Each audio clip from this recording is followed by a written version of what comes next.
Let's analyze a common workplace situation. How should you respond when a new coworker is struggling to learn their role?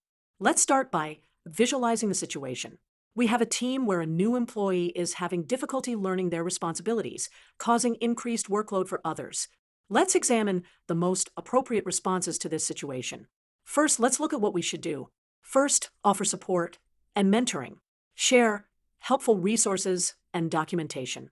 Schedule dedicated time for questions and training. Demonstrate key processes step by step. Provide constructive feedback in a supportive way. Now, let's look at what we should avoid doing. These are the least appropriate responses to the situation. Complaining about them to management or other coworkers, ignoring their struggles and letting them fail, becoming resentful and hostile, refusing to help or making their job harder, gossiping about their performance. Let's visualize the benefits of taking the positive approach. Remember, everyone was once new and needed time to learn.